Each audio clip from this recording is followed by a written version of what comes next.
Mi hermana estaba planeando la boda de mi hija con tanto entusiasmo que yo lloraba de felicidad, hasta que mi esposo llegó del trabajo, me tomó del brazo y me llevó al patio trasero susurrando con urgencia: «No firmes nada que tu hermana te dé mañana en la despedida de soltera. Nada, aunque parezca inofensivo». Pensé que estaba exagerando hasta que sacó su celular y dijo con la voz quebrada: «Encontré esto en el grupo familiar que creíamos eliminado. Tu hermana y tu hija están planeando algo».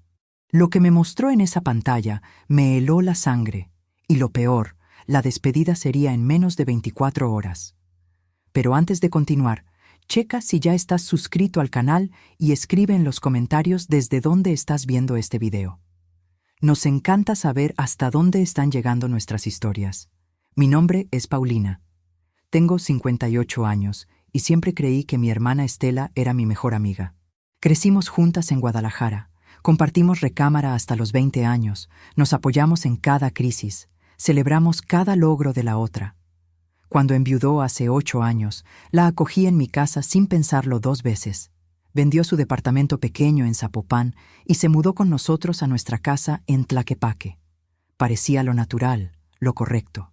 Era mi hermana menor, mi única familia de sangre además de mi hija Renata.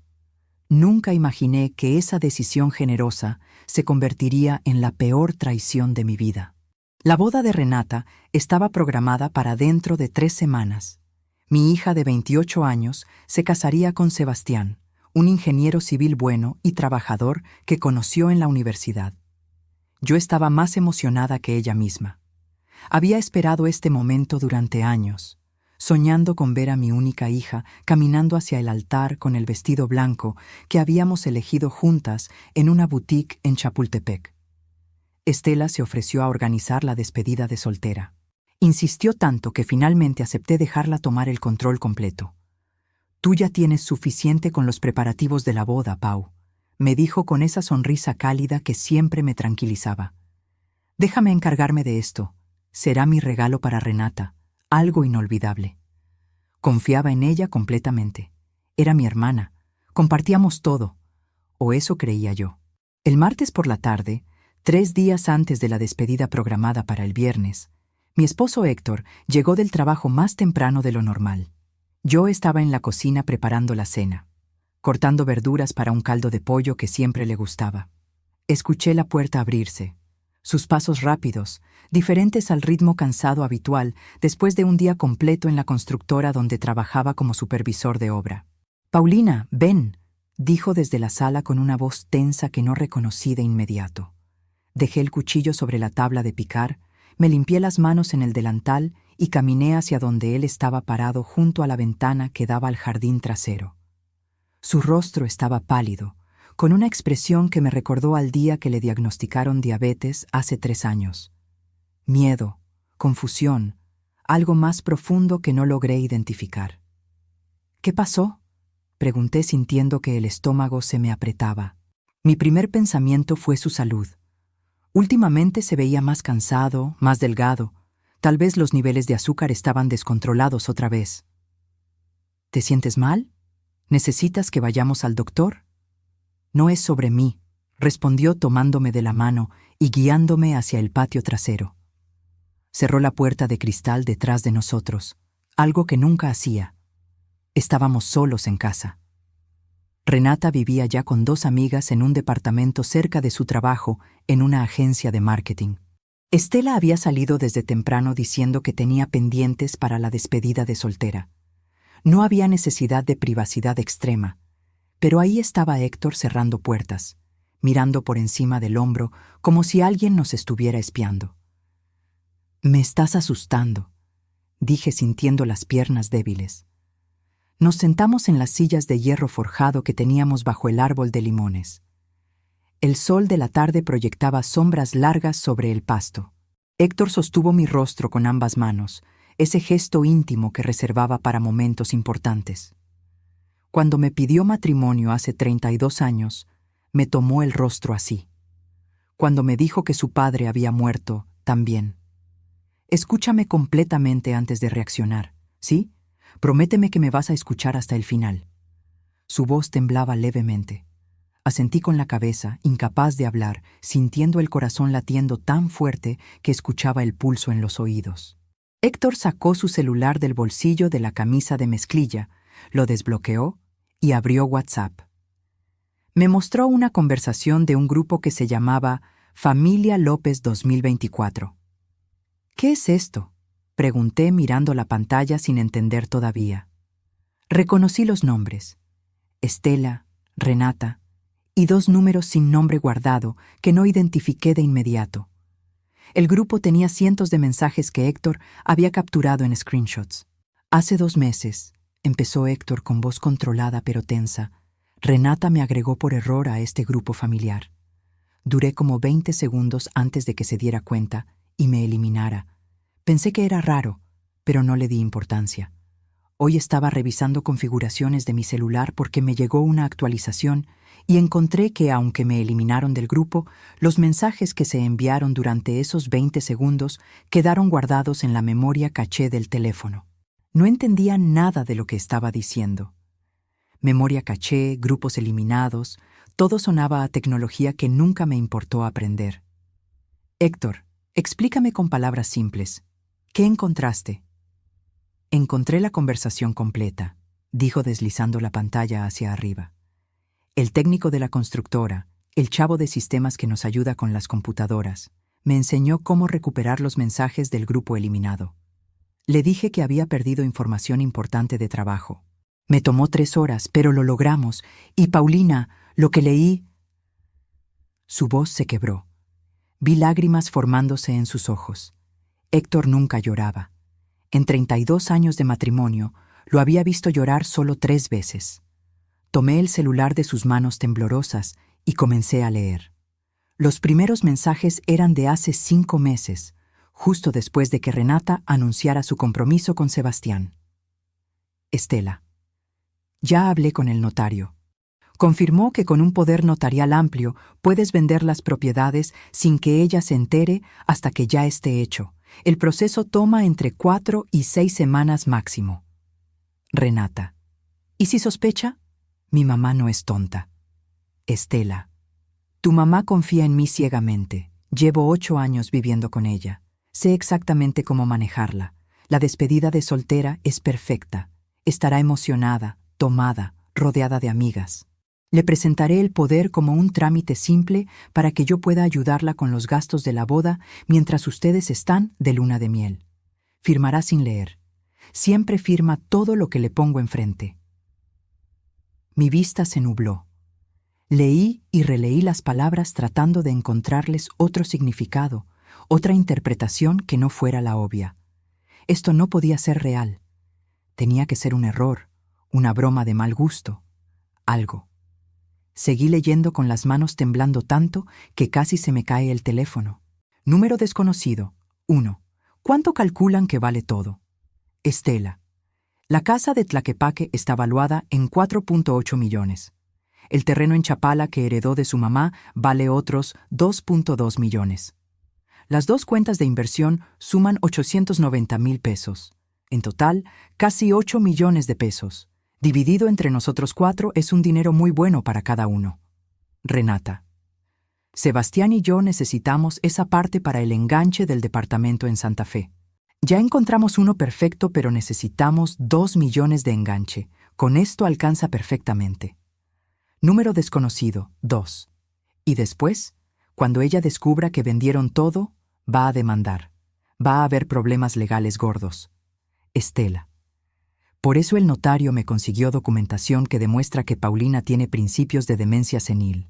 Reportes médicos falsos, pero muy bien hechos.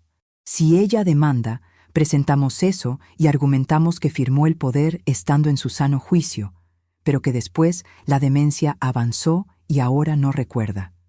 Ningún juez va a fallar a favor de una vieja con demencia contra documentos notariales legítimos. En el peor caso, el proceso legal dura 4 o 5 años. Para entonces ya habremos gastado o invertido el dinero en cosas que no se pueden rastrear. El teléfono se me cayó de las manos. Aterrizó en el pasto con un ruido sordo. Me levanté de la silla demasiado rápido y tuve que sostenerme del tronco del árbol de limones para no caerme. El mundo giraba a mi alrededor. Las palabras que acababa de leer rebotaban en mi cabeza como balas. Demencia senil, documentos falsos, 8 millones de pesos, dividido entre 4, mi hermana, mi hija. No puede ser verdad, logré decir aunque sabía en el fondo de mi alma que lo era. Tiene que haber un error. Renata jamás haría esto. Es mi hija. La crié, la amamanté. Le enseñé a caminar, a leer. Estela es mi hermana. Compartimos toda una vida. No puede ser. Héctor me abrazó fuerte mientras yo lloraba contra su pecho. Sollozos profundos que salían desde un lugar oscuro que no sabía que existía dentro de mí. El dolor físico habría sido más fácil de soportar. Un hueso roto sana. Una herida se cierra. Pero esta traición de mi propia sangre, de las 2 personas que más amaba en el mundo después de mi esposo, esto no tenía cura. Nos quedamos así, hasta que el sol se ocultó completamente y el patio se llenó de sombras. Finalmente me separé de Héctor, me limpié las lágrimas y forcé a mi mente a funcionar. Necesitaba entender todo, necesitaba saber hasta dónde llegaba esto. ¿Quiénes son los otros 2 números? Pregunté con la voz ronca de tanto llorar. Héctor recogió el celular del pasto, verificó que no se hubiera dañado y me mostró las capturas que había tomado. Investigué, dijo. Llamé a los números desde el teléfono de la constructora, fingiendo que era una empresa de telemarketing. El primer número es de un tal licenciado Gamboa, notario, tiene oficina en el centro de Guadalajara. El segundo número es de Sebastián. ¿Sebastián? Repetí sintiendo una nueva oleada de náusea. ¿El novio de Renata está involucrado? ¿Él sabe? No solo sabe, Héctor respondió con amargura. Él fue quien sugirió lo de los documentos médicos falsos. Leí mensajes de hace 3 meses donde él propone la estrategia legal completa. Sebastián no es ingeniero civil, como nos dijo, es abogado. Se especializó en derecho inmobiliario. Todo fue mentira desde el principio. Conoció a Renata intencionalmente, la investigó, supo de tu patrimonio y planeó esto desde que empezaron a salir hace 2 años. Sentí que el piso se abría bajo mis pies. Nada era real.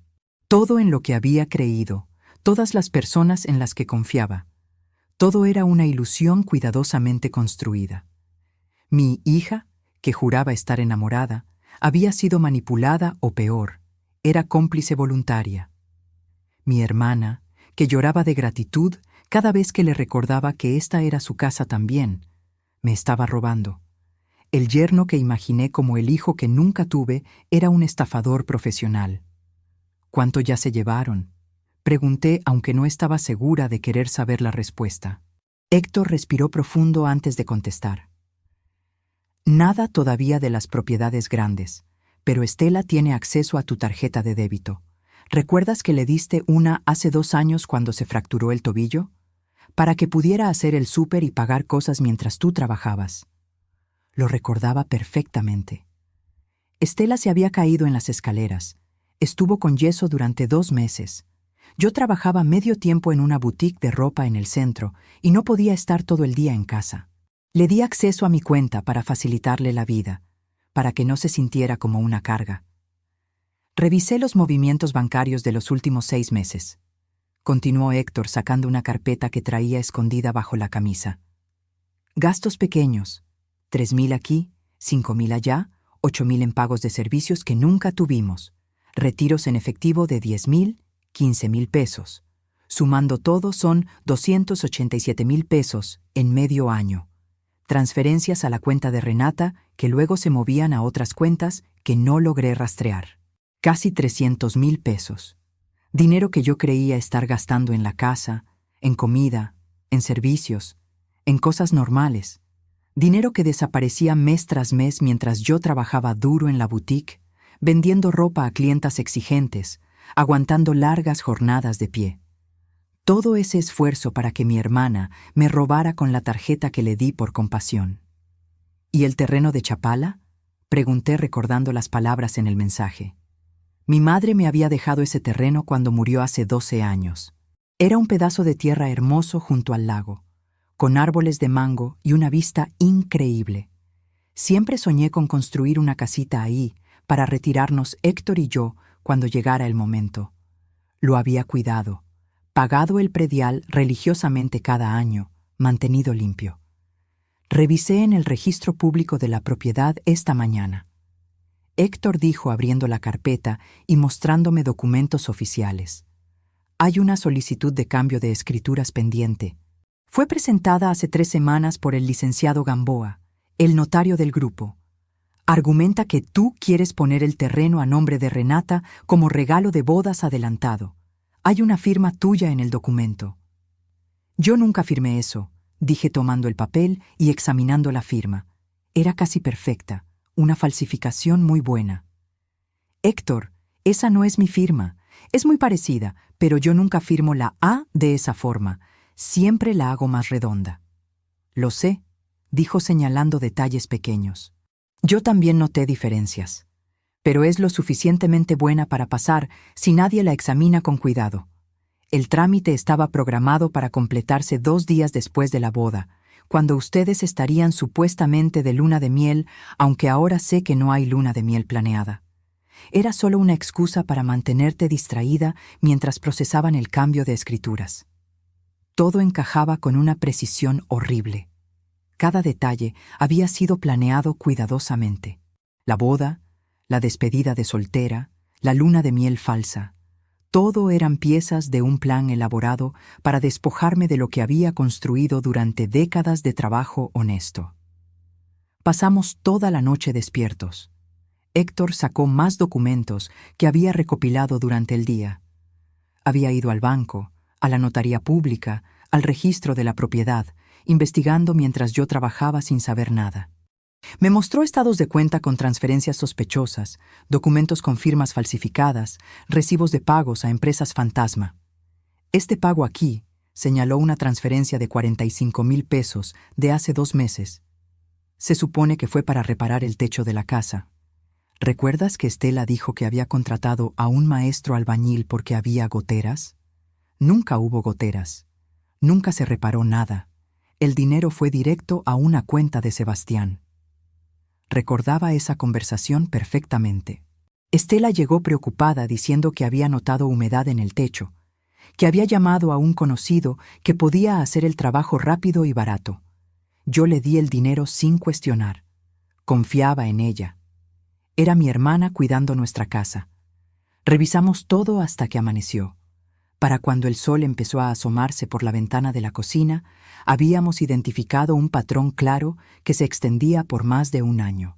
Gastos falsos, servicios inventados, transferencias disfrazadas, todo sumaba casi 600,000 pesos robados gradualmente.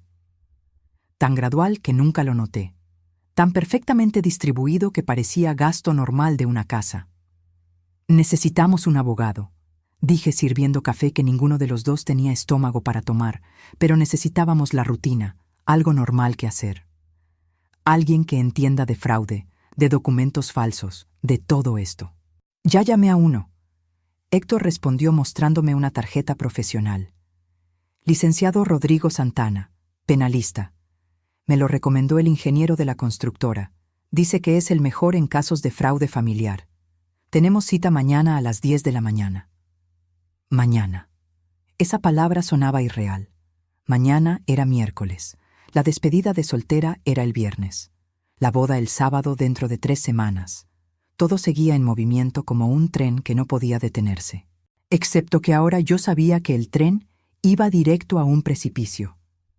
¿Qué hacemos con Estela?, pregunté mirando hacia el techo, donde estaba la recámara de mi hermana. Ella había llegado tarde anoche, después de que Héctor y yo nos encerráramos en la sala. La escuché subir las escaleras, cerrar su puerta. Probablemente dormía tranquila, soñando con los millones que planeaba robarme. «Actuamos normal», Héctor dijo con una firmeza que no le conocía. «Completamente normal. No puede saber que descubrimos nada. Si sospecha, van a cambiar el plan, van a cubrir rastros, van a desaparecer evidencia. Necesitamos que sigan adelante con confianza, que se sientan seguros. Y el viernes en la despedida de soltera, cuando intenten hacerte firmar el poder, ahí los agarramos con pruebas, con testigos, con todo. La idea de fingir normalidad con mi hermana me parecía imposible. ¿Cómo iba a verla a los ojos? ¿Cómo iba a hablarle sabiendo lo que sabía? Pero Héctor tenía razón. Si reaccionaba ahora, si confrontaba sin preparación, ellos tendrían ventaja. Eran 4 contra 2. Tenían un abogado corrupto de su lado, tenían documentos ya preparados. Necesitábamos tiempo para preparar nuestra defensa. Estela bajó a las 8 de la mañana con una sonrisa amplia, vistiendo una bata de casa rosada que le había regalado el año pasado en su cumpleaños. «Buenos días», cantó alegremente sirviéndose café. «¿Ya desayunaron? Tengo tantas cosas que hacer hoy para la despedida». «Va a quedar increíble, Pau. Renata va a llorar de felicidad». Forcé una sonrisa que sentí como una mueca horrible en mi cara. «Qué bueno, Germana. Gracias por hacer todo esto». Las palabras salieron mecánicas, automáticas. Héctor me apretó la mano por debajo de la mesa, dándome fuerza. «Es lo menos que puedo hacer», Estela dijo untando mermelada en una tostada. «Después de todo lo que han hecho por mí estos años, dejarme vivir aquí, cuidarme cuando estuve lesionada, tratarme como familia. Ustedes son lo más importante en mi vida». Cada palabra era una puñalada, mentiras envueltas en miel, traición disfrazada de gratitud. «Voy a llegar tarde hoy», dije levantándome de la mesa. «La boutique tiene inventario. Probablemente salga como a las 8 de la noche». Era mentira. Había pedido el día libre ayer cuando Héctor me llamó urgente. Pero necesitaba excusa para estar fuera, para reunirme con el abogado, para planear sin que Estela sospechara. «No te preocupes», Estela dijo. «Yo me encargo de todo aquí. Voy a aprovechar para ultimar detalles de la despedida. Ya contraté las bebidas, el salón está confirmado, las decoraciones llegan mañana. Todo va perfecto». Perfecto. La palabra me sonó hueca. Salí de la casa sintiendo las piernas como gelatina. Héctor me siguió. Cerró la puerta de la camioneta y manejó en silencio hacia el centro. Ninguno de los dos habló durante el trayecto. No había palabras para lo que estábamos sintiendo. El despacho del licenciado Santana estaba en un edificio antiguo en el centro histórico de Guadalajara. Subimos 3 pisos por escaleras de mármol gastado hasta llegar a una puerta de madera con una placa dorada. Tocamos, y una secretaria joven nos hizo pasar inmediatamente. El licenciado Santana era un hombre de unos 55 años, canoso, con lentes de armazón grueso y expresión seria. Su oficina estaba llena de libros jurídicos, diplomas en las paredes, archiveros metálicos. Nos sentamos frente a su escritorio y durante la siguiente hora le contamos todo. Mostramos los mensajes recuperados, los estados de cuenta, los documentos falsificados, cada pieza de evidencia que habíamos recopilado. Él escuchó sin interrumpir, tomando notas en un bloc amarillo con letra pequeña y apretada. Cuando terminamos, se recargó en su silla y suspiró profundo. «Esto es fraude agravado por abuso de confianza y falsificación de documentos oficiales», dijo consultando un código penal grueso. «Estamos hablando de delitos graves con penas de prisión de 5 a 12 años, dependiendo del monto final. El problema es que necesitamos evidencia contundente que un juez no pueda ignorar». «Tenemos los mensajes», dije señalando el celular de Héctor que estaba sobre el escritorio. El licenciado Santana movió la cabeza negativamente. «Los mensajes son un inicio, pero fueron obtenidos de un grupo del que el señor Héctor fue eliminado. Un abogado defensor puede argumentar acceso ilegal a comunicaciones privadas. Podría lograr que los descarten como prueba. Necesitamos algo más sólido. Necesitamos atraparlos en el acto, con testigos presenciales, intentando cometer el fraude». «La despedida de soltera», Héctor dijo. «Van a presentarle el poder para que firme. Eso lo sabemos por los mensajes. Si logramos que lo intenten frente a testigos...» «Exacto». El licenciado se animó. «Pero no puede ser cualquier testigo. Necesitamos que sea oficial. Sugiero fuertemente que contraten un perito grafólogo que esté presente, escondido entre los invitados. Alguien que pueda testificar profesionalmente si hay intento de falsificación. Y necesitamos grabar el momento completo. Video y audio. México permite grabaciones como prueba legal si una de las partes involucradas consiente. Usted, señora Paulina, estaría consintiendo al ser parte de la conversación. Pasamos 2 horas más en ese despacho planeando cada detalle. El licenciado Santana llamó a un perito grafólogo de confianza, una mujer llamada licenciada Méndez, que aceptó asistir a la despedida haciéndose pasar por amiga mía. Coordinamos que Héctor estaría afuera del salón con el abogado, listos para entrar en cuanto les diera la señal. Compramos un dispositivo de grabación pequeño que yo llevaría escondido en el brazalete que siempre usaba. Cuando le presenten el documento del poder, el licenciado Santana instruyó: tómese su tiempo, léalo en voz alta si es necesario, haga preguntas. Mientras más hablen, más se incriminarán. Cuando confirme que es realmente un poder fraudulento, diga una frase específica que acordaremos como señal. Algo como: necesito que Héctor vea esto. Esa será la clave para que entremos. Salimos del despacho al mediodía con un plan claro. Me sentía menos perdida, menos víctima. Ahora tenía estrategia, tenía aliados, tenía un camino hacia la justicia. Pero todavía necesitaba pasar 2 días completos fingiendo normalidad con las personas que me estaban traicionando. Esa tarde regresé a casa a las 6, más temprano de lo que había dicho. Estela estaba en la sala hablando por teléfono. Cuando me vio llegar, cortó la llamada rápidamente. Era la del salón, explicó con sonrisa casual, confirmando horarios para el viernes. Probablemente era mentira.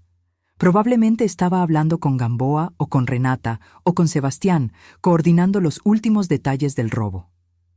¿Cómo te fue en el inventario?, preguntó guardando el celular en el bolsillo de sus jeans. Te ves cansada. Fue pesado, mentí. Mucha ropa para revisar, pero ya terminamos. Me senté en el sillón tratando de parecer relajada cuando por dentro estaba gritando. Quería confrontarla ahí mismo. Quería gritarle todo lo que sabía, quería echarla de mi casa, pero me mordí la lengua y actué. Renata llegó como a las 7 de la noche. Mi hija hermosa, con su cabello largo y oscuro recogido en una coleta, sus ojos verdes que había heredado de mi mamá, su sonrisa que solía llenarme de alegría. Ahora esa sonrisa me daba náuseas. Me abrazó como siempre, con fuerza, y yo tuve que abrazar de vuelta fingiendo que todo estaba bien. Mamá, estoy tan emocionada por el viernes, dijo sentándose a mi lado y tomando mi mano. La tía Estela está organizando algo increíble, y tengo una sorpresa para ti también, algo especial que te va a encantar. La sorpresa era el poder falso, la trampa que habían preparado con tanto cuidado. Mi propia hija, la niña que había cargado en mi vientre, estaba emocionada por robarme. «Qué lindo, hija», dije forzando entusiasmo. «No puedo esperar». Era verdad, pero por razones completamente diferentes a las que ella imaginaba. No podía esperar para verla desenmascarada, para que enfrentara las consecuencias de su traición. Cenamos los 4 esa noche. Héctor, yo, Estela y Renata. Pollo rostizado que había comprado de camino a casa porque no tenía energía para cocinar. La conversación fluyó normal, como cualquier otra cena familiar de los últimos años. Hablaron de la boda, del vestido, de la lista de invitados. Estela contó chistes que nos hicieron reír. Renata mostró fotos del departamento en Santa Fe que supuestamente iban a rentar. El departamento que planeaban comprar con mi dinero robado. Actué mi papel perfectamente. Reí cuando debía reír, comenté cuando debía comentar. Pregunté sobre detalles de la boda. Por dentro estaba muerta. Por dentro era una tumba fría. Pero por fuera era la madre emocionada, la hermana agradecida, la familia feliz. Cuando Renata se fue como a las 9, la abracé en la puerta. «Te amo, hija», dije, y era verdad a pesar de todo. La amaba incluso mientras me traicionaba. Ese era el dolor más profundo. No podía simplemente dejar de amarla porque descubriera que era una ladrona. Yo también te amo, mamá, respondió besando mi mejilla. Nos vemos el viernes. Prepárate para la mejor despedida de soltera de tu vida. Se fue silbando feliz hacia su coche, sin idea de que su mundo estaba a punto de colapsar. Estela subió a su cuarto temprano esa noche. La escuché hablando por teléfono otra vez, la voz baja pero emocionada. Probablemente reportando que todo iba según el plan, que yo no sospechaba nada, que estaban a 2 días de completar el robo perfecto. Héctor y yo nos acostamos, pero ninguno durmió. Nos quedamos en la oscuridad mirando al techo, tomados de la mano. ¿Crees que deberíamos cancelar todo?, susurré. ¿Llamar a la policía ahora mismo? ¿Confrontarlas y terminar con esto? No, Héctor respondió apretando mi mano. Necesitamos evidencia sólida. Si actuamos ahora, niegan todo, destruyen pruebas, contratan abogados mejores. El viernes las agarramos con las manos en la masa, frente a 40 testigos, con grabación, con perito. No van a poder negar nada. Van a enfrentar consecuencias reales. Tenía razón, pero la espera estaba matándome. Cada hora que pasaba se sentía como una eternidad. Cada interacción con Estela o Renata era una tortura. Pero aguanté, me mantuve firme. El jueves pasó en cámara lenta. Fui a trabajar a la boutique para mantener apariencias. Vendí 3 vestidos a una clienta exigente que se probó 20 opciones antes de decidir. La rutina me ayudó a no pensar, a no colapsar. Cuando regresé a casa en la tarde, Estela estaba organizando decoraciones en la sala. «Mira qué bonitos quedaron los centros de mesa», dijo mostrándome arreglos de flores rosadas y blancas. Y contraté un fotógrafo profesional para capturar cada momento. Va a ser inolvidable. Inolvidable definitivamente, pero no como ella imaginaba. Esa noche, Renata vino otra vez a cenar. Trajo a Sebastián por primera vez en semanas. Él era guapo, lo admito. Alto, de complexión atlética, cabello castaño perfectamente peinado, sonrisa de comercial de televisión. Me abrazó llamándome suegrita, con afecto falso que ahora reconocía como actuación. «Señora Paulina», dijo durante la cena, «quiero agradecerle por todo lo que ha hecho por esta boda. Sé que ha sido un gasto fuerte. Renata y yo queremos compensarla de alguna forma. De hecho, tenemos una idea que queremos proponerle mañana en la despedida. Algo que va a hacer su vida mucho más fácil». Ahí estaba. El anzuelo preparado. La introducción al fraude. Sonreí dulcemente. «Ustedes no me deben nada, hijo. Ver a mi hija feliz es todo lo que necesito». Cada palabra me costaba, pero las dije con convicción de actriz consumada. La cena transcurrió con conversación ligera. Sebastián habló de su supuesto trabajo como ingeniero, de proyectos inventados, de clientes ficticios. Todo mentiras tan bien construidas que si no supiera la verdad, habría creído cada palabra. Era un estafador profesional. Me pregunté cuántas otras familias habría destruido antes de la mía. Cuando se fueron, Héctor y yo finalmente pudimos respirar. «Mañana», dijo abrazándome en la cocina. «Mañana se acaba esto. Mañana recuperamos nuestra vida. Mañana. Viernes, el día de la despedida de soltera. El día en que mi hermana y mi hija intentarían robarme todo. El día en que yo les enseñaría que subestimaron a la mujer equivocada. No dormí nada esa noche. Las horas se arrastraron como siglos. Cuando finalmente amaneció, me sentía exhausta, pero también extrañamente calmada. Ya no había vuelta atrás. El plan estaba en marcha. Me bañé despacio, dejando que el agua caliente relajara músculos tensos. Me vestí con un vestido azul marino que Renata me había ayudado a elegir semanas atrás para la despedida. Me maquillé cuidadosamente. Puse el brazalete con el dispositivo de grabación escondido, verificando que funcionara correctamente. Estela estaba ya despierta cuando bajé a desayunar, corriendo de un lado a otro con listas, teléfono, organizando detalles de última hora. «El salón está listo desde las 5», dijo emocionada. «Las invitadas empiezan a llegar a las 7. Va a ser perfecto, Pau. Absolutamente perfecto». «Gracias, hermana», dije abrazándola. Ella me devolvió el abrazo con fuerza. Me pregunté si sentía algo, si había aunque sea un poco de culpa. Probablemente no.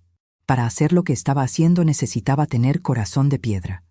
Las horas hasta las 7 de la tarde pasaron en una nebulosa. Héctor se fue temprano diciendo que tenía pendientes en la constructora. En realidad, se estaba reuniendo con el licenciado Santana y la perito grafólogo para coordinar posiciones. Yo me quedé en casa tratando de leer una revista sin procesar una sola palabra. A las 6:30, Estela y yo salimos hacia el salón de eventos en Zapopan. Era un lugar bonito, decorado exactamente como me gustaba. Globos rosados y dorados, mesas con manteles blancos, arreglos florales elegantes. Mis amigas empezaron a llegar poco después. 40 mujeres que conocía de diferentes etapas de mi vida. Compañeras de trabajo, vecinas, amigas de la infancia, primas. Entre ellas, disfrazada perfectamente como una invitada más, estaba la licenciada Méndez, la perito grafólogo. Me la habían presentado esa mañana por foto. Era una mujer de unos 50 años, vestida casual elegante, que se mezcló con las invitadas sin llamar atención. La fiesta comenzó con música, comida, bebidas. Actuamos el papel de celebración perfecta.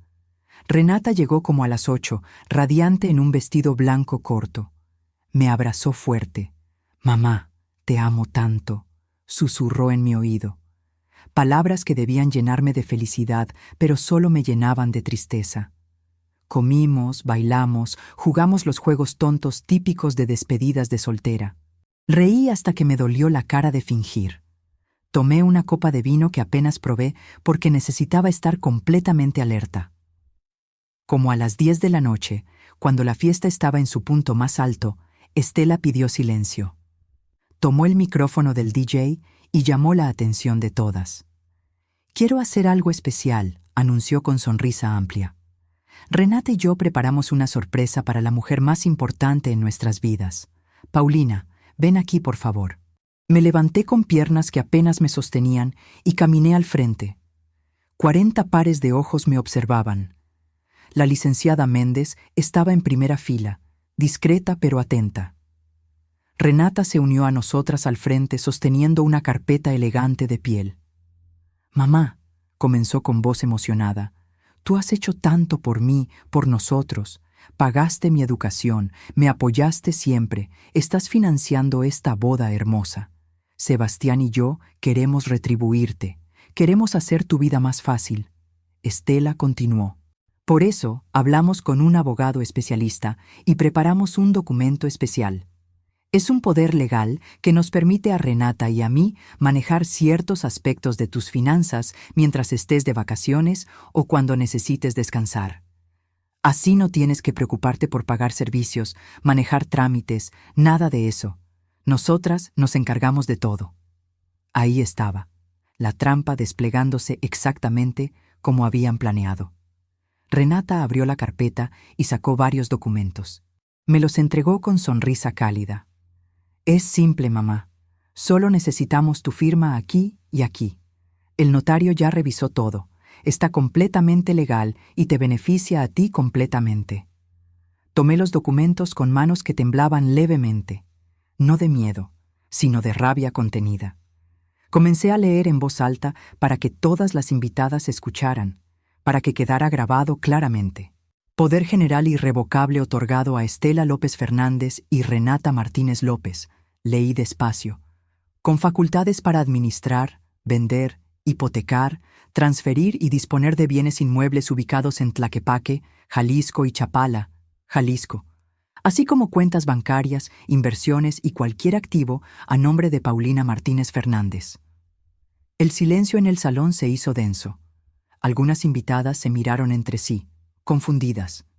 Esto no sonaba como un regalo, sonaba como otra cosa completamente diferente. «Renata», dije levantando la vista del documento, «esto me da facultades para vender mi casa, mi terreno, vaciar mis cuentas. No es un poder para ayudarme con trámites, es un poder absoluto sobre todo mi patrimonio».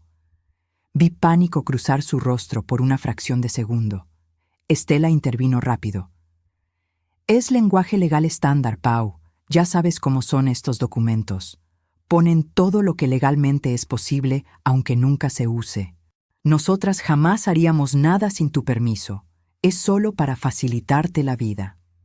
Entonces, si es solo para facilitarme la vida, dije con voz más fuerte, proyectándola para que todos escucharan claramente.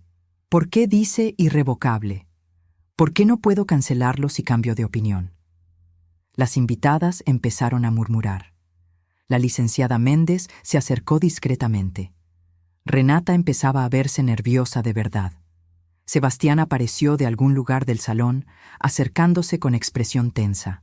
«Señora Paulina», dijo con esa voz suave de manipulador profesional, «está malinterpretando el documento. Déjeme explicarle con calma». «Necesito que Héctor vea esto», dije las palabras clave acordadas con el licenciado Santana. «No voy a firmar nada hasta que mi esposo revise estos documentos». Esa era la señal. Las puertas del salón se abrieron de golpe. Héctor entró seguido del licenciado Santana y 2 agentes del Ministerio Público que el abogado había coordinado previamente. El silencio en el salón se volvió absoluto. 40 mujeres miraban la escena sin entender qué estaba pasando. «¿Qué es esto?», Estela preguntó con voz aguda, perdiendo completamente la compostura. «Héctor, ¿qué haces aquí? Esto es una fiesta privada de mujeres». «Esto», Héctor respondió con voz firme acercándose al frente donde estábamos. «Es el final de su plan. Se acabó. Sabemos todo». Renata se puso completamente blanca. Sebastián intentó retroceder discretamente hacia la salida, pero uno de los agentes le bloqueó el paso. Estela dejó caer el micrófono que sostenía. El ruido metálico al golpear el piso resonó en el silencio tenso. «No sé de qué hablas». Estela intentó recuperar el control con una risa nerviosa. «Creo que hubo un malentendido. Paulina, dile que esto es solo un regalo, un gesto de amor familiar».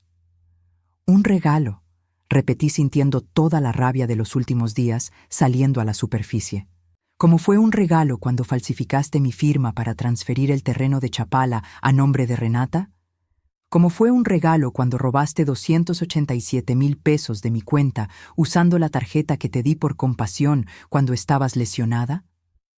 Los murmullos entre las invitadas se convirtieron en exclamaciones de shock. La licenciada Méndez se identificó profesionalmente. «Soy perito grafólogo certificado. He estado presente durante toda esta interacción como testigo oficial. Los documentos presentados contienen un poder general fraudulento destinado a despojar a la señora Paulina de su patrimonio completo, valuado en aproximadamente 8 millones de pesos». «Eso es mentira», Renata gritó con voz quebrada. «Mamá, no le creas. Ella no sabe de qué habla. Nosotras solo queríamos ayudarte. Solo querían robarme». Terminé la frase por ella. «Sé todo, Renata.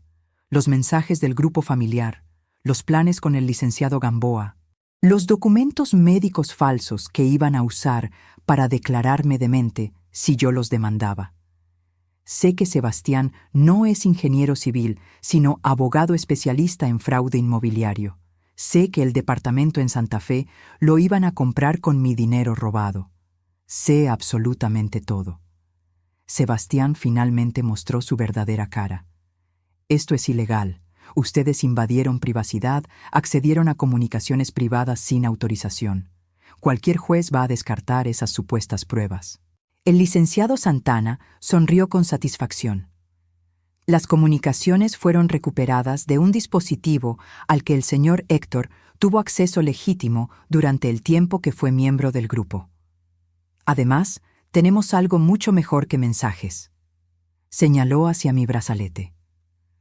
Los últimos 30 minutos de esta fiesta han sido grabados en video y audio con el consentimiento de la señora Paulina, quien es parte directa de la conversación. Tenemos registrado el momento exacto en que ustedes intentaron cometer fraude presentando documentos falsos frente a 40 testigos. El rostro de Sebastián pasó de arrogante a aterrado en segundos. Renata empezó a llorar, un llanto desesperado que en otro momento habría destrozado mi corazón. ahora solo me llenaba de una tristeza profunda mezclada con decepción. «Mamá, por favor», suplicó Renata acercándose a mí con las manos extendidas. «Podemos arreglar esto. Fue un error». Yo no quería hacerlo, pero Sebastián dijo que era la única forma de que pudiéramos tener una vida buena, de que pudiéramos comprarnos un departamento decente. «Tú tienes tanto y nosotros no tenemos nada. No es justo». «¿No es justo?», repetí sintiendo las lágrimas finalmente escapando. «Trabajé 35 años para tener lo que tengo. Tu padre y yo compramos esa casa pagando hipoteca durante 20 años. El terreno de Chapala me lo dejó mi mamá después de que ella trabajó toda su vida limpiando casas ajenas. Cada peso que tengo fue ganado honestamente, con esfuerzo, con sacrificio. Y tú crees que no es justo que no te lo regale todo sin que muevas un dedo». Estela intentó otra estrategia. Se arrodilló frente a mí con gesto dramático que habría sido convincente si yo no conociera la verdad. «Pau, hermana, perdóname. Fue debilidad. Estaba asustada de mi futuro, de quedarme sin nada cuando ya estoy vieja. Pensé que si tenía un poco de seguridad económica». «Tenías seguridad», la interrumpí con voz dura. «Tenías un techo, comida, una familia que te amaba. Te ofrecí mi casa sin cobrarte renta, sin pedirte nada a cambio, y me pagaste robándome, mintiendo, manipulando. Planeabas dejarme en la calle, sin casa, sin ahorros, sin nada, y encima declararme demente para que no pudiera defenderme». Uno de los agentes del Ministerio Público se adelantó. «Señora Paulina, ¿desea presentar cargos formales contra estas 3 personas?» Miré a Renata llorando, a Estela arrodillada, a Sebastián intentando mantener una máscara de dignidad que ya se había hecho pedazos. Eran mi hija, mi hermana, mi futuro yerno. Una parte de mí quería perdonar, olvidar, pretender que nada había pasado. Pero otra parte, la parte que había sido traicionada de la forma más vil, la parte que entendía que sin consecuencias reales nunca aprenderían, esa parte habló más fuerte. «Sí», dije con voz clara. «Presento cargos por fraude agravado, abuso de confianza, falsificación de documentos y asociación delictuosa». Renata colapsó en el piso sollozando. Estela gritó insultos que nunca había escuchado de su boca. Sebastián intentó correr, pero los agentes lo detuvieron rápidamente. En medio del caos, mis amigas se acercaron a abrazarme, a ofrecer apoyo, a preguntar si estaba bien. No estaba bien, no estaría bien por mucho tiempo, pero estaba de pie, estaba peleando, y eso tendría que ser suficiente por ahora. Los agentes tomaron declaraciones preliminares ahí mismo. La licenciada Méndez entregó su reporte pericial, confirmando que el documento presentado era fraudulento, que contenía cláusulas abusivas destinadas a despojar a la víctima de su patrimonio completo. Héctor entregó las carpetas con toda la evidencia recopilada: estados de cuenta bancarios, mensajes recuperados, documentos falsificados, todo organizado meticulosamente. «Necesitarán venir mañana al Ministerio Público para ratificar la denuncia formal», uno de los agentes me explicó. «Con esta cantidad de evidencia y testigos, es probable que se gire orden de aprehensión inmediata. Estamos hablando de delitos graves que ameritan prisión preventiva». Prisión. Mi hija podría ir a prisión. La realidad de eso me golpeó como un mazo. Por un momento dudé. Tal vez estaba reaccionando exageradamente. Tal vez debería darles una oportunidad, escuchar explicaciones, perdonar. Pero entonces recordé los mensajes. ¡Qué madre tan tonta! Las risas mientras planeaban robarme. Los documentos médicos falsos para declararme demente. La frialdad calculada con la que habían diseñado cada paso de mi destrucción. No, esto no merecía perdón. Esto merecía justicia. Los agentes se llevaron a Sebastián esposado esa misma noche. Él tenía órdenes pendientes por fraudes similares en otros estados. Renata y Estela quedaron en libertad temporal, pero con prohibición de acercarse a mí o a mi propiedad, y con obligación de presentarse cada semana ante el juez. Cuando finalmente todos se fueron y el salón quedó vacío excepto por Héctor y yo, me derrumbé. Lloré como no había llorado en décadas. Lloré por la hija que creí tener, pero nunca existió. Lloré por la hermana que amé, pero me traicionó. Lloré por la familia que perdí y nunca recuperaría. Héctor me sostuvo mientras lloraba, sin decir nada porque no había palabras que pudieran arreglar esto. Simplemente me abrazó hasta que no me quedaron más lágrimas. Regresamos a casa pasada la medianoche. La casa se sentía diferente ahora, vacía de una forma que no tenía que ver con ausencia física. Subí al cuarto de Estela. Sus cosas seguían ahí. Ropa en el closet, fotografías en el buró, la bata rosada colgada en el gancho de la puerta. Tomé una maleta grande y empecé a empacar todo. «¿Qué haces?», Héctor preguntó desde la puerta. «Son las 2 de la mañana». «No quiero sus cosas en mi casa», respondí doblando ropa mecánicamente. «Mañana se lo voy a enviar todo a donde sea que esté quedándose. No quiero nada que me la recuerde aquí». Trabajamos juntos hasta el amanecer empacando todas las pertenencias de Estela. Ropa, zapatos, libros, maquillaje, todo fue a cajas y maletas. Cuando terminamos, había 6 maletas grandes y 8 cajas de cartón apiladas en la sala. Dormí unas pocas horas agitadas, llenas de pesadillas. Me desperté a las 10 de la mañana con dolor de cabeza y ojos hinchados. Héctor ya estaba levantado, preparando café en la cocina. Estela llamó 14 veces, dijo mostrándome su celular. Dejó mensajes de voz suplicando que hablemos, que la escuchemos, que le demos otra oportunidad. No quise escuchar los mensajes. No estaba lista. Tal vez nunca estaría lista. A las 11 de la mañana fuimos al Ministerio Público como nos habían instruido. Ratifiqué la denuncia formal frente al agente investigador. Relaté toda la historia desde el principio. El descubrimiento de los mensajes, los robos graduales, el intento de fraude en la despedida de soltera, todo quedó registrado en un acta oficial. El licenciado Gamboa, el notario involucrado, fue arrestado esta mañana, el agente nos informó. En su oficina encontramos documentos falsificados para al menos 15 casos diferentes. Es una red de fraude grande. Su declaración ayudó a desmantelar toda la operación. Eso me dio una satisfacción fría. Al menos mi pesadilla había servido para proteger a otros de sufrir lo mismo. Los días siguientes pasaron en una nebulosa. Renata intentó contactarme innumerables veces.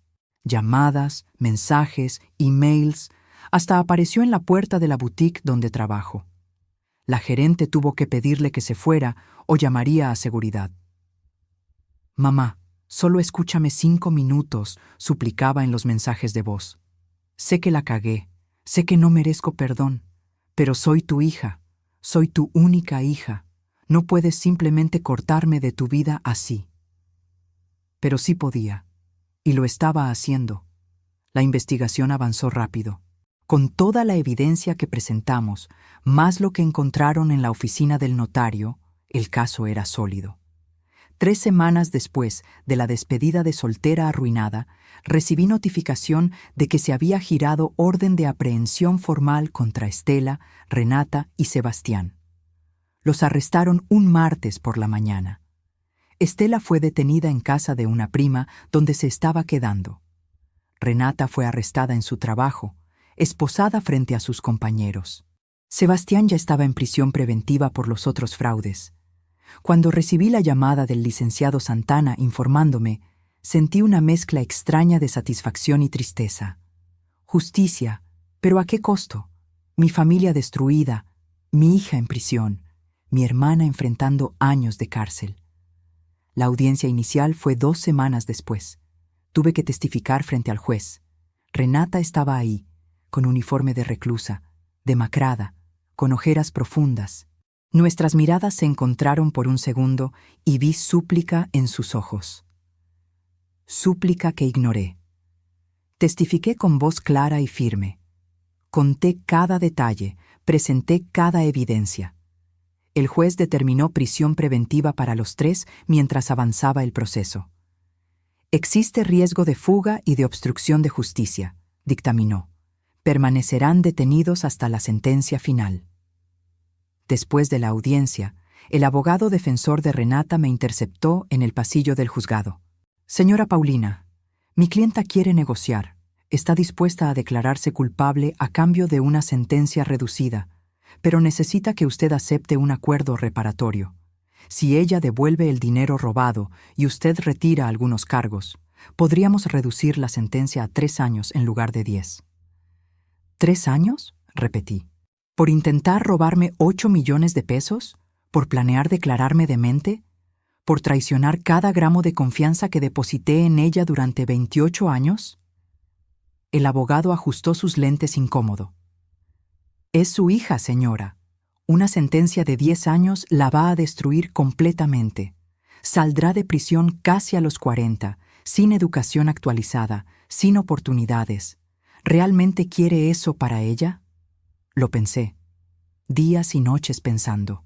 Héctor me dijo que la decisión era completamente mía, que él me apoyaría en lo que decidiera. Mis amigas estaban divididas. Algunas decían que debía perdonar porque era mi hija. Otras decían que debía mantenerme firme porque las acciones tienen consecuencias. Finalmente, llegué a una decisión.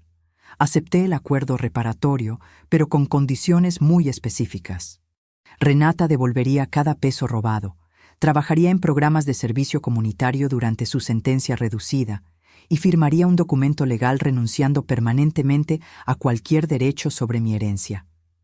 No quiero nada tuyo, me dijo Renata cuando nos reunimos con abogados presentes para firmar el acuerdo. Fue la primera vez que hablamos en más de un mes. Solo quiero una oportunidad de arreglar esto, de demostrarte que puedo cambiar. No estoy haciendo esto porque crea que vas a cambiar, respondí con voz fría.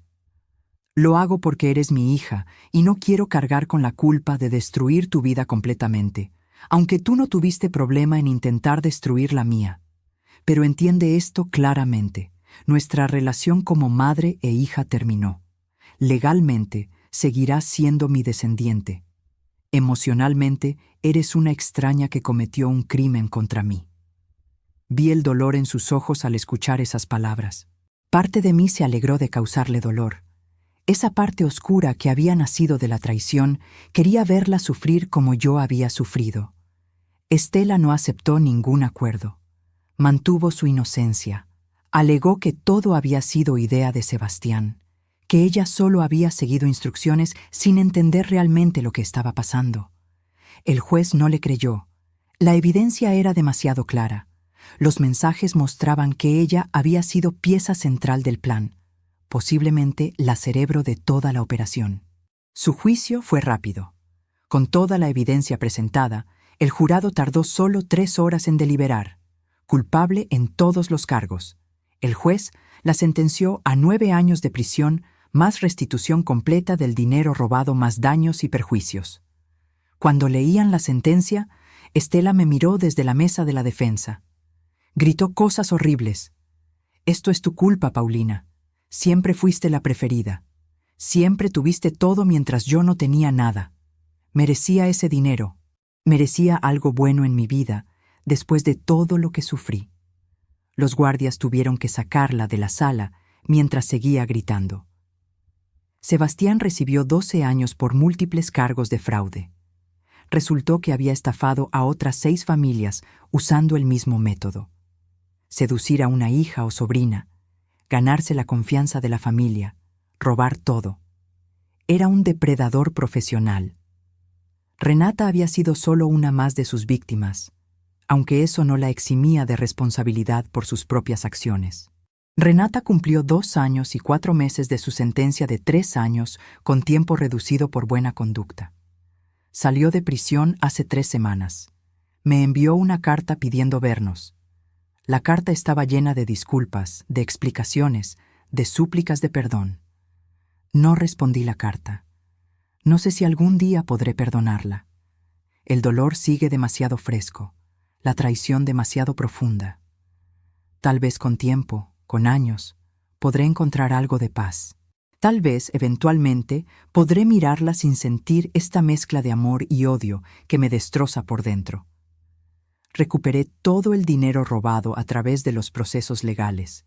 Vendí el terreno de Chapala porque ya no podía mirarlo sin recordar cómo intentaron robármelo. Usé ese dinero para algo bueno. Abrí una fundación que ayuda a mujeres mayores víctimas de fraude familiar. Centro de Apoyo Esperanza, lo llamé. Ofrecemos asesoría legal gratuita, apoyo psicológico, talleres sobre protección patrimonial.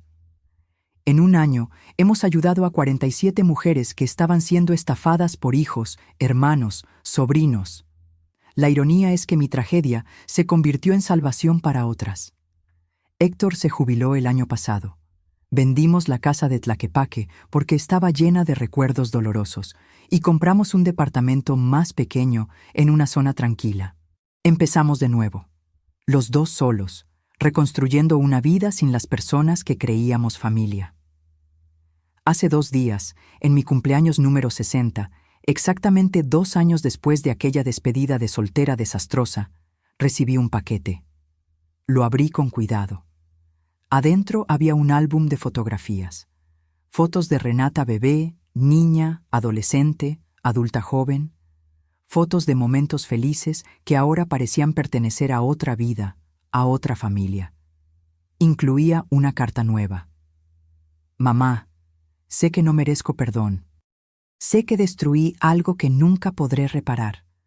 Pero quiero que sepas que cada día en prisión pensé en ti, en lo que te hice, en lo que perdí. Salí de prisión hace 3 semanas. Estoy trabajando en una cafetería, ganando el mínimo, viviendo en un cuarto rentado. No tengo nada excepto la vergüenza de lo que hice y el deseo imposible de regresar el tiempo. No te pido que me perdones, solo te pido que sepas que lo siento, que de verdad, profundamente, lo siento. Y que si algún día, dentro de muchos años, pudieras encontrar en tu corazón un espacio pequeño para considerarme, aunque sea una conocida lejana, sería más de lo que merezco. Te amo, mamá. Siempre te amé, incluso cuando mis acciones demostraron lo contrario. Renata. Leí la carta 3 veces. Lloré cada vez. Héctor me abrazó sin decir nada porque sabía que no había palabras correctas. Guardé la carta y el álbum en un cajón. No los tiré, pero tampoco los puse en un lugar visible. Tal vez algún día podré responder. Tal vez algún día podré verla, escucharla, considerar la posibilidad remota de reconstruir algo. Pero no hoy. Hoy todavía duele demasiado. Hoy todavía estoy sanando de heridas que pueden nunca cerrar completamente. Aprendí que la familia de sangre no garantiza lealtad. Aprendí que confiar ciegamente es peligroso sin importar quién sea la persona. Aprendí que el amor puede coexistir con el odio, que puedes amar a alguien y simultáneamente desear nunca volver a verlo. Pero también aprendí que soy más fuerte de lo que imaginaba, que puedo sobrevivir a la peor traición, que puedo reconstruir después de la destrucción total, y que la justicia, aunque dolorosa, es necesaria. Mi vida ahora es más pequeña pero más tranquila, menos personas en mi círculo, pero todas genuinas. Menos familia, pero más honestidad. No es la vida que imaginé tener a los 60 años. No es la jubilación que soñé, rodeada de hijos y nietos. Pero es una vida digna. Una vida donde nadie me roba, me miente o me traiciona. Una vida donde puedo dormir tranquila, sabiendo que las personas cercanas a mí son verdaderas. Y después de todo lo que pasé, esa tranquilidad vale más que cualquier fantasía de familia perfecta que resultó ser ilusión. Estela sigue en prisión. Le quedan 6 años más. No he ido a visitarla ni una vez. No planeo hacerlo. Para mí, la hermana que conocí murió el día que descubrí su traición. La mujer en prisión es una extraña que casualmente comparte mi apellido. A veces, en las noches silenciosas, me pregunto si fui demasiado dura, si debí haber perdonado, olvidado, dado segundas oportunidades. Pero entonces recuerdo los mensajes. ¡Qué madre tan tonta! La risa conspiradora. Los planes fríos y calculados para destruirme. Y me recuerdo que las segundas oportunidades son para errores, no para traiciones premeditadas. Son para equivocaciones, no para años de robo planeado meticulosamente. Hice lo correcto. Lo sé en mi corazón. Esta es mi historia. Una historia de traición familiar, pero también de supervivencia, de justicia aplicada aunque doliera, de reconstrucción después del colapso y de dignidad mantenida cuando habría sido más fácil colapsar. Si hay algo que quiero que otros aprendan de mi experiencia, es esto: protéjanse, incluso de familia, especialmente de familia, porque la traición más profunda siempre viene de quienes más confiamos. Y si algún día enfrentan lo que yo enfrenté, sepan que pueden sobrevivir, pueden pelear, pueden reconstruir. El camino es doloroso, solitario, lleno de noches sin sueño y días sin respuestas. Pero del otro lado hay dignidad, hay justicia, hay paz, diferente a la paz que imaginaron, más pequeña, más tranquila, pero real. Y al final del día, la paz real vale más que cualquier ilusión de familia perfecta construida sobre mentiras. Gracias por escuchar mi historia. Si estás pasando por algo similar, si alguien cercano te está traicionando, no estás sola. Hay ayuda, hay justicia, hay vida después de la peor traición. Y ahora, antes de despedirme, quiero preguntarte, ¿tú qué habrías hecho en mi lugar? ¿Habrías perdonado a tu hija? ¿A tu hermana? Escríbelo en los comentarios. Me encantaría saber tu opinión. Y si esta historia te impactó, te invito a que escuches otra que seguro te va a interesar. Haz clic en el video que aparece en pantalla sobre una mujer que descubrió que su esposo tenía otra familia completa. Te va a dejar sin palabras. Nos vemos en la próxima historia. Cuídate mucho y recuerda, tu dignidad no se negocia, ni siquiera con familia. Han pasado 3 años desde aquella despedida de soltera que cambió mi vida para siempre. 3 años que se sienten como 30. El tiempo no cura todas las heridas, como dice el dicho, pero sí te enseña a vivir con ellas de una manera diferente. El Centro de Apoyo Esperanza creció más de lo que imaginé. Empezamos en un local pequeño, rentado con 2 escritorios y una cafetera vieja. Ahora tenemos oficinas en 3 ciudades: Guadalajara, Monterrey y Ciudad de México. Hemos ayudado a más de 300 mujeres víctimas de fraude familiar. Cada historia que escucho me rompe el corazón de nuevo, pero también me recuerda por qué hago esto. La semana pasada llegó una señora de 72 años llamada Dolores. Su hijo único la convenció de vender su casa para invertir el dinero en un negocio que resultó ser completamente falso. Se quedó sin nada, viviendo en un albergue. La ayudamos a presentar cargos, a recuperar parte del dinero a través de un proceso legal. Ver su cara cuando recibió la primera restitución económica me recordó que mi dolor sirvió para algo bueno. Héctor se involucró completamente en el proyecto. Él maneja la parte administrativa mientras yo doy talleres y conferencias sobre protección patrimonial.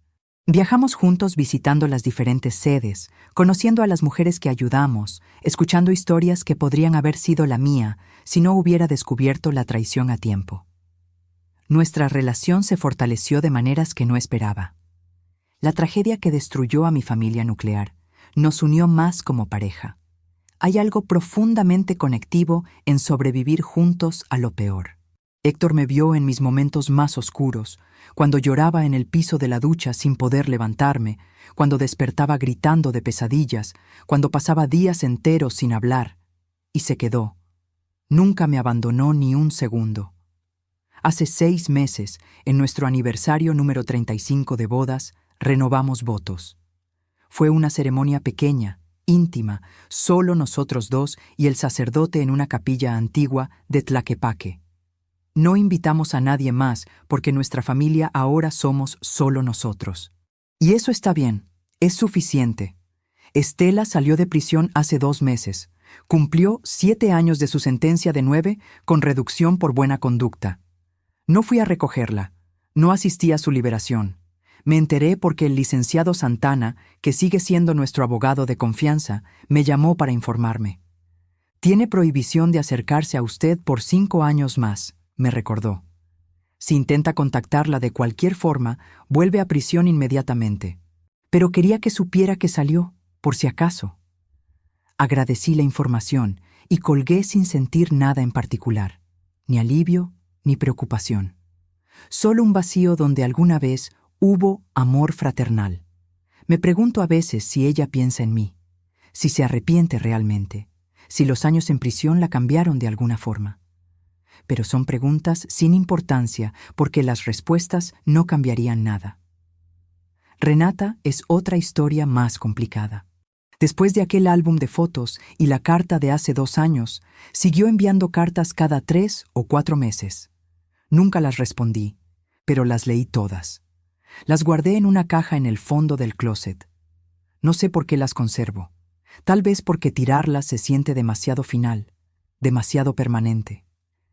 En sus cartas cuenta sobre su vida. Trabaja en una librería ahora. Dejó la cafetería hace 1 año. Vive sola en un departamento pequeño, en una zona económica de la ciudad. No volvió con Sebastián, obviamente. Él todavía está en prisión y le quedan 4 años más. Según sus cartas, Renata asiste a terapia 2 veces por semana. Está pagando poco a poco la restitución económica que le ordenaron. Intenta reconstruir su vida. No espero que me perdones, escribió en la última carta que recibí hace 1 mes. He aceptado que destruí nuestra relación de forma irreparable. Pero necesito que sepas que la persona que hizo eso ya no existe. Pasé 3 años en terapia desmantelando todas las justificaciones horribles que me había construido. Entiendo ahora que no había excusa, que el dinero no justificaba la traición, que mis necesidades no eran más importantes que tu seguridad. Lo entiendo, mamá. Demasiado tarde, pero lo entiendo. Leí esa carta 5 veces. Lloré cada vez. Héctor me encontró en la cocina con la carta en las manos y lágrimas corriendo por mi cara. ¿Qué quieres hacer?, preguntó con esa voz suave que usa cuando sabe que estoy luchando internamente. No lo sé, admití. Y era verdad. No lo sabía entonces y todavía no lo sé ahora. La semana pasada tuve una experiencia que me hizo pensar seriamente sobre todo esto. Estaba dando una conferencia en Monterrey sobre fraude familiar cuando una mujer de unos 45 años levantó la mano durante la sesión de preguntas. Señora Paulina, dijo con voz temblorosa, mi historia es similar a la suya. Mi hermano me robó 2 millones de pesos. Lo demandé, ganó el juicio, está en prisión. Pero mi mamá, que tiene 80 años, me suplica que lo perdone. Dice que va a morir sin vernos reconciliados. Dice que la estoy matando con este conflicto. ¿Cómo manejo esa culpa? ¿Cómo vivo con el peso de saber que mi decisión de buscar justicia está destruyendo a mi mamá? Su pregunta me golpeó de una forma inesperada. Respondí desde el podio con las palabras correctas, profesionales. Hablé sobre establecer límites saludables, sobre no permitir que otros manipulen nuestras decisiones usando culpa, sobre la importancia de protegernos incluso cuando duele a otros. Pero después, en el hotel, no pude dormir pensando en su pregunta. Porque aunque no tengo una madre viva presionándome, tengo una hija que escribe cartas llenas de arrepentimiento genuino. Y tengo que preguntarme, ¿en algún punto el aferrarse a la justicia se convierte en venganza? ¿En algún punto mantener distancia se convierte en crueldad? No tengo respuestas claras. Quisiera tenerlas. Quisiera poder decir con certeza que estoy haciendo lo correcto, que mi decisión de mantener a Renata fuera de mi vida es sabia y necesaria. Pero la verdad es más complicada. La verdad es que la extraño. Extraño a la niña que fue, las conversaciones que teníamos, los momentos que compartíamos antes de que todo se destruyera. Extraño tener una hija. Extraño la idea de familia que alguna vez tuve. Y eso hace todo mucho más difícil. Hace 3 semanas tomé una decisión. No estoy segura de si es la correcta, pero es la que mi corazón necesitaba hacer. Le escribí una carta a Renata. La primera comunicación directa en 3 años. No fue una carta de perdón. No estoy lista para eso. Tal vez nunca lo esté. Pero fue una carta de reconocimiento. Reconocí que había leído todas sus cartas. Reconocí que veía su esfuerzo por cambiar. Reconocí que parte de mí, por pequeña que sea, quiere creer que es posible algún tipo de relación en el futuro, aunque sea mínima. No puedo prometerte nada, escribí. No puedo decir que algún día seremos madre e hija como antes, porque esa relación murió y no resucita. Pero tal vez, con tiempo, con mucho tiempo, podríamos ser dos personas que se conocen, que comparten historia, que pueden estar en la misma habitación sin que una quiera desaparecer. Tal vez eso sea suficiente. No lo sé todavía, pero estoy dispuesta a considerarlo. Dame más tiempo. Sigue trabajando en ti misma. Sigue siendo la persona que dices estar convirtiéndote, y tal vez en 1 año o 2 podamos tomar un café en un lugar neutral. Solo hablar, sin expectativas, sin exigencias. Solo dos personas intentando encontrar algo de paz después de la guerra. Envié la carta hace 2 semanas. Renata respondió 3 días después. Fue una carta corta, solo media página. Gracias, mamá. No merezco ni siquiera esta consideración pequeña. Voy a seguir trabajando en mí misma, no por ganarte de vuelta, porque sé que eso es imposible, sino porque es lo correcto. Y cuando estés lista, si algún día estás lista, estaré aquí. Con todo el tiempo del mundo, te amo. Siempre lo haré. No he respondido esa carta. No sé si lo haré pronto, pero la leí muchas veces y algo dentro de mí se movió. No perdón, no todavía, tal vez nunca, pero algo parecido a la posibilidad de paz futura. Héctor tiene opiniones mezcladas sobre todo esto. Es tu decisión, me dice siempre. Yo te apoyo en lo que elijas, pero ten cuidado, protege tu corazón. Has reconstruido tanto, no dejes que te destruyan otra vez. Tiene razón en ser cauteloso. Parte de mí también lo es. Pero otra parte, la parte que pasó 28 años amando a esa niña, necesita intentar algo. No sé qué exactamente. No sé si funcionará. No sé si terminaré más lastimada. Pero sé que necesito intentar, o pasaré el resto de mi vida preguntándome, ¿y si? El trabajo en el centro me da propósito. Las mujeres que ayudamos me recuerdan por qué la justicia importa, por qué establecer límites es necesario, por qué no podemos permitir que la familia nos destruya solo porque son familia. Pero también me enseñan sobre complejidad, sobre matices, sobre el hecho de que cada situación es única. Conocí a una mujer hace 2 meses llamada Patricia. Su hija la estafó 500,000 pesos, situación casi idéntica a la mía. Pero Patricia eligió perdonar. Trabajaron en terapia familiar durante 1 año. Su hija devolvió cada peso trabajando 2 empleos. Ahora tienen una relación diferente a la de antes, con límites claros y supervisión financiera estricta, pero tienen relación. No juzgo tu decisión de alejarte de tu hija, me dijo Patricia durante un café después de una sesión. Cada quien sana como puede. Pero para mí, la idea de morir sin mi hija en mi vida era peor que el dolor de la traición. Elegí intentar reconstruir sabiendo que podía fallar, sabiendo que podía lastimarme otra vez. Y no sé si hice lo correcto, solo sé que era lo que mi corazón necesitaba. Sus palabras se quedaron conmigo. ¿Qué es lo que mi corazón necesita? Durante 3 años creí que necesitaba distancia, justicia, límites infranqueables. Y esas cosas fueron necesarias. Me salvaron de colapsar completamente. Pero ahora, 3 años después, con tanto sanado aunque no todo, ¿qué necesito? Honestamente, todavía no lo sé con certeza. Algunos días me despierto segura de que nunca quiero ver a Renata otra vez. Otros días me despierto con ganas de llamarla, de escuchar su voz, de intentar algo, lo que sea. Vivo en esa ambivalencia constante, y he aprendido que está bien no tener claridad absoluta. Lo que sí sé es que mi vida ahora tiene significado profundo. Cada mujer que ayudamos en el centro es una victoria pequeña contra el tipo de abuso que yo sufrí. Cada taller que doy, cada conferencia, cada caso legal que apoyamos, todo suma a algo más grande que mi tragedia personal. Escribí un libro el año pasado, Cuando la familia traiciona, Guía de supervivencia y recuperación para víctimas de fraude familiar. Se publicó hace 6 meses y ha vendido más de 15,000 copias. Recibo emails semanales de mujeres agradeciendo, compartiendo sus historias, diciendo que el libro las ayudó a sentirse menos solas. Una lectora me escribió. Pensé que estaba loca por demandar a mi hijo. Mi familia entera me dio la espalda. Me llamaron mala madre, despiadada, cruel. Tu libro me mostró que no estoy loca, que buscar justicia no me hace monstruo. Me salvaste la vida con tus palabras.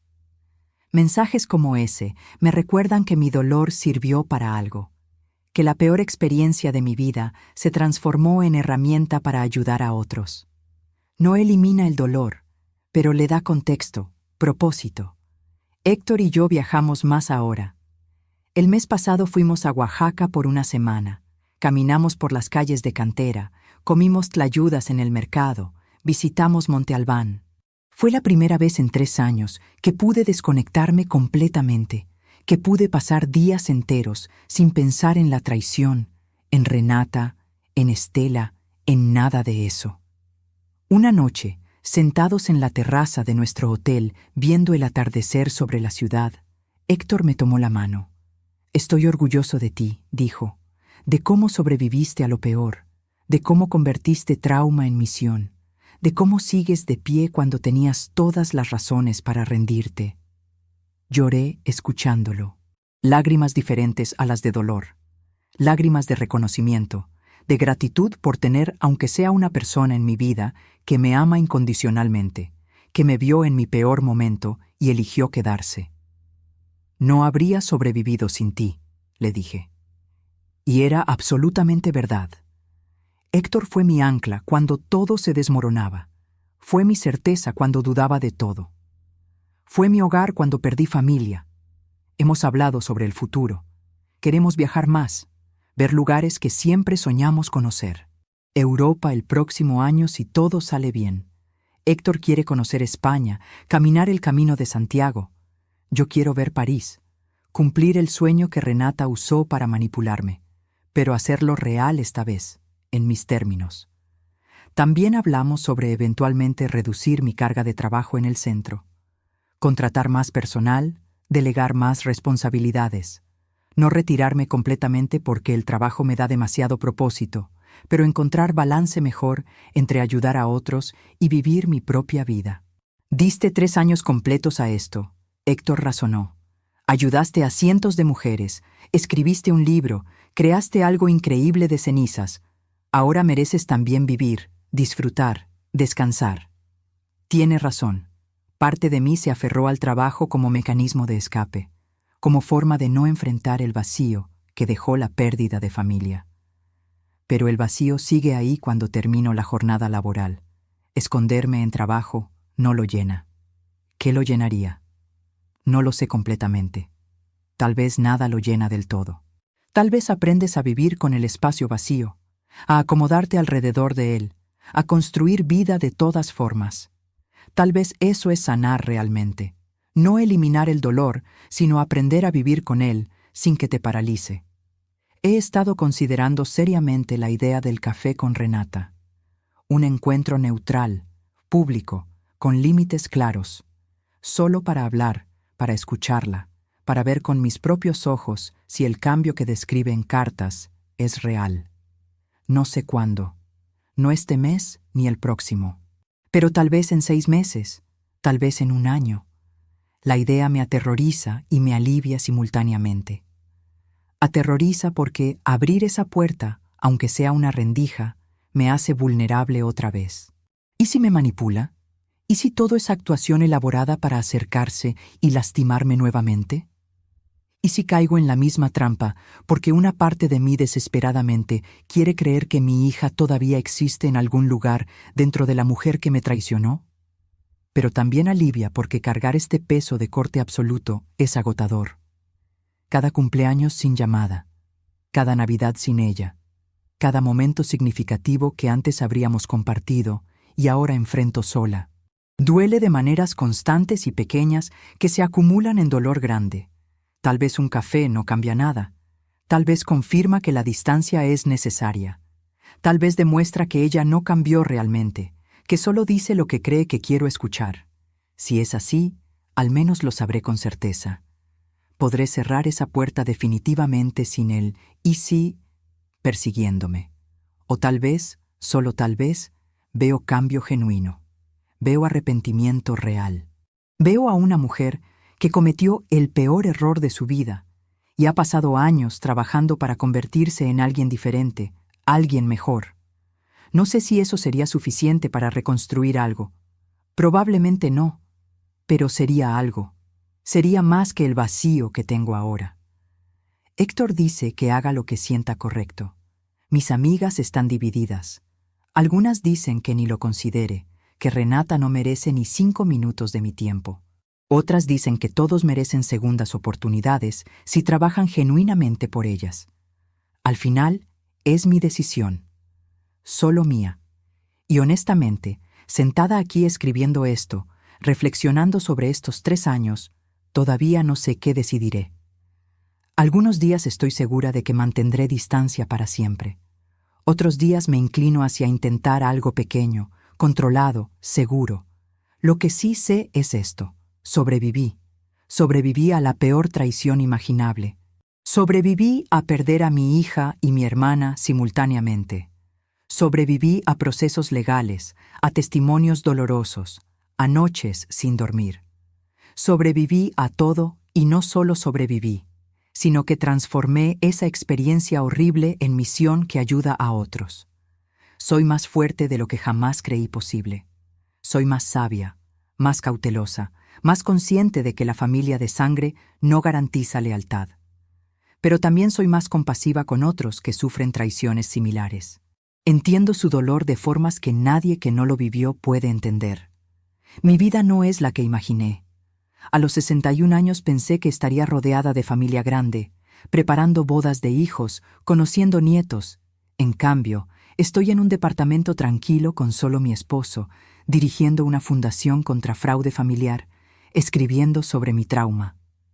No es la vida que elegí, pero es la vida que construí de los pedazos rotos que me dejaron. Y hay dignidad en eso. Hay fuerza. Hay propósito. Si pudiera hablarle a la Paulina de hace 3 años, a esa mujer destrozada llorando en el piso del salón de eventos, le diría: vas a sobrevivir esto. No lo parece ahora. Ahora parece que el mundo se acabó, que nunca volverás a respirar normal. Pero vas a sobrevivir. Vas a hacer cosas increíbles con este dolor. Vas a ayudar a cientos de mujeres. Vas a encontrar fuerza que no sabías que tenías y vas a estar bien. Diferente, pero bien. ¿Perdonaré eventualmente a Renata? No lo sé. El perdón no es interruptor que se enciende un día. Es proceso largo, complicado, lleno de retrocesos y avances. Tal vez llego ahí. Tal vez no. Tal vez encuentro algo entre perdón completo y corte absoluto. Algún espacio gris donde podemos coexistir sin destruirnos.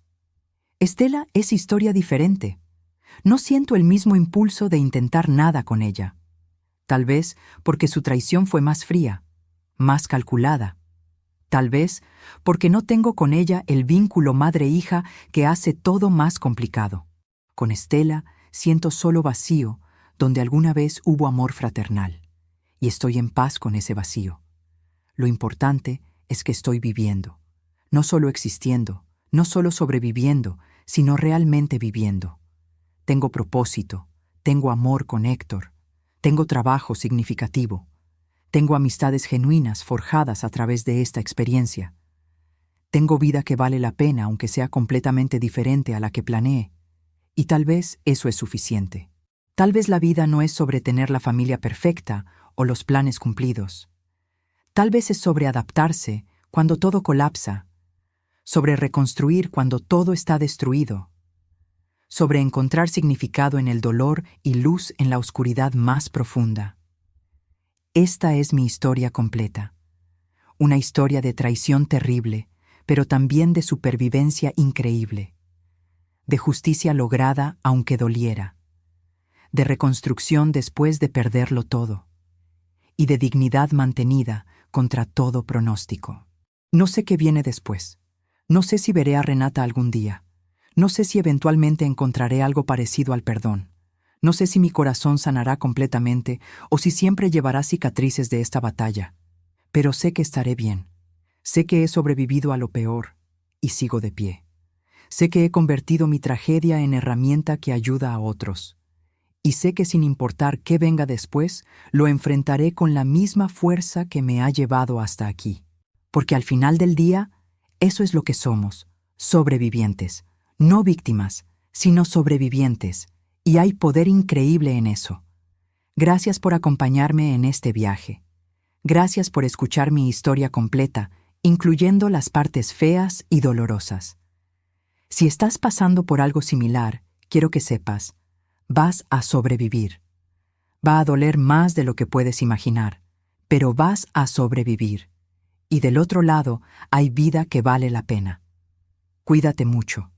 Protege tu corazón, pero también ábrelo a la posibilidad de sanar, aunque sea poco a poco, día a día. Y recuerda siempre, tu dignidad no se negocia, ni siquiera con familia, especialmente no con familia.